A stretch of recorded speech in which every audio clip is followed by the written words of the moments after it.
عقل دنگ رہ جاتی ہے. سائنٹسٹ کہتے ہیں کہ ایک چائے کے چمچ میں اتنے جینز آتے ہیں اور ان کے اندر اتنا ڈیٹا کوڈ ہو سکتا ہے. تو قرآن بھی تو یہ کہہ رہا ہے افلا ينظرون الى الابل كيف خلقت.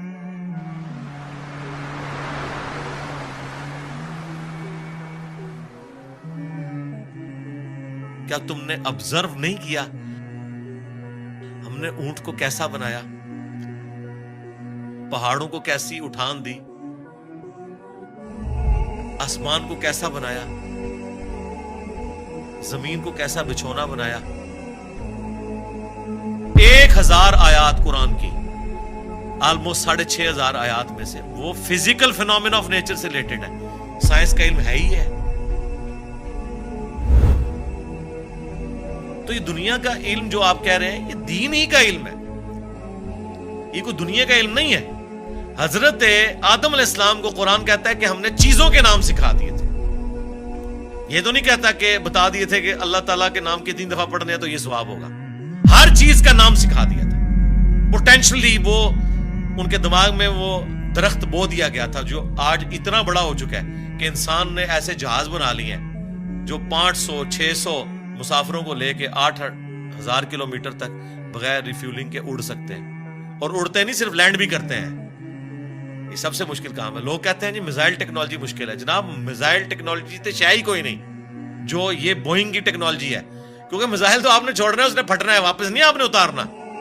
لیکن اسپیس شٹل کو, بوئنگ جہاز کو اڑا کے آپ نے اتارنا بھی ہے, بندے بیچ میں بیٹھے ہوئے ہیں. یہ مشکل ٹیکنالوجی ہے.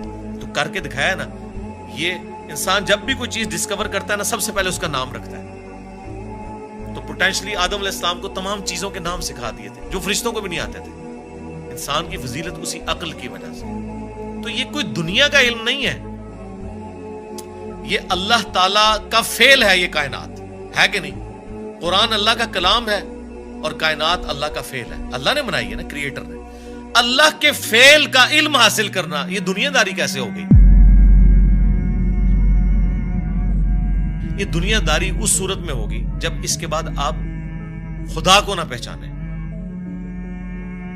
وہ تو سر قرآن پڑھ کے بھی اگر آپ نے خدا کو نہیں پہچانا اور قرآن بیچنے کا ذریعہ اور چندے کمانے کا ذریعہ بنایا تو آپ سے ایک فزکس کا پروفیسر بہتر ہے.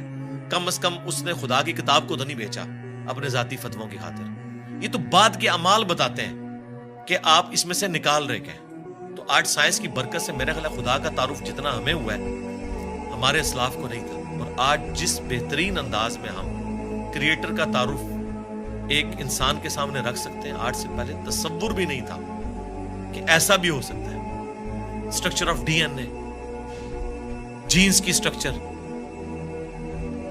سرکار عقل دنگ رہ جاتی ہے. سائنٹسٹ کہتے ہیں کہ ایک چائے کے چمچ میں اتنے جینز آتے ہیں اور ان کے اندر اتنا ڈیٹا کوڈ ہو سکتا ہے جتنی انسانی تاریخ میں آج تک کتابیں دنیا کی لائبریریز میں پڑھی ہوئی. یہ کس نے رکھا ہے؟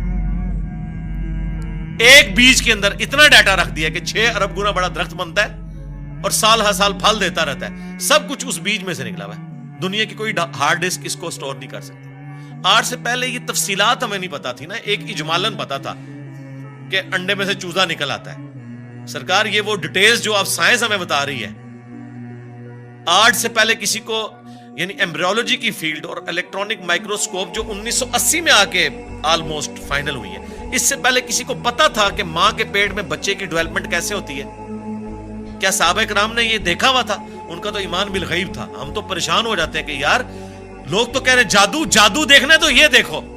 کبھی نیشنل جغرافک یا ڈسکوری چینل کے اوپر جب وہ فاسٹ کر کے موویز چلاتے ہیں کہ ایک بیج پھوٹتا ہے, اس میں سے کومپل نکلتی ہے, پھر بنتے بنتے درخت بن جاتا ہے یا پھول, وہ جادو ہو رہا ہوتا ہے. انڈے میں سے چوزا نکلنا چاہیے. اصل جادو یہ ہو رہے ہیں جو عقل دنگ ہے, لیکن ہم ان معجزات کے عادی ہو چکے ہیں. تو آج خدا کا تعارف میرا خیال ہے سائنس کی برکت سے الحمدللہ بہتر طریقے سے ہم اپنی ینگ جنریشن کو خدا کا تعارف کروا سکتے ہیں. اور اس سے بڑھ کر سائنس کی برکت سے آج دین اتنا آسان ہے کہ اگر کاتب کے لکھنے پہ قرآن ہوتا, آج دنیا کے ہر مسلمان کے پاس قرآن نہ ہوتا اگر پرنٹنگ پریس نہ ہوتا. یہ بخاری مسلم یہاں نہ پڑھی ہوئی ہوتی. اگر کاتب بھی لکھ رہے ہوتے, اگر موچی جوتیاں بنا رہے ہوتے نا, تو آج آدھی دنیا ننگے پاؤں ہوتی جتنی دنیا کی آبادی ہو چکی ہے. تو سائنس نے ہمیں دین پہ چلنا بھی آسان کیا ہے. آج مساجد کے اندر جتنی فیسلٹیز آپ کو نظر آ رہی ہیں, یہ اجمیر شریف والوں نے دی ہیں آپ کو, یہ بغداد شریف والوں نے دی ہیں, یہ رائے ونڈ شریف والوں نے دی ہیں آپ کو, ملتان شریف والوں نے دی ہیں. نہیں سرکار, یہ سائنس نے آپ کو دی ہے. تو ہمیں تو سائنس کو گلے سے لگانا چاہیے تھا کہ اس نے ریلیجن پہ چلنا سا. یہ جو میں اور آپ بیٹھ کے بات کر رہے ہیں, آپ 1 روپیہ بھی خرچ نہیں کریں گے اور دنیا کے سارے بر اعظموں میں آپ کی ویڈیو پہنچ جائے گی. اگر آپ کو کوئی ٹی وی چینل انٹرنیشنل خریدنا پڑ جائے, آپ کی نسلیں بھی پیسہ جوڑیں تو نہیں خرید سکتی. یوٹیوب نے آپ کو فری دے دیا, الٹا آپ کو مونیٹائزیشن کے وہ پیسے بھی دیتا ہے اپلوڈ کرنے کے.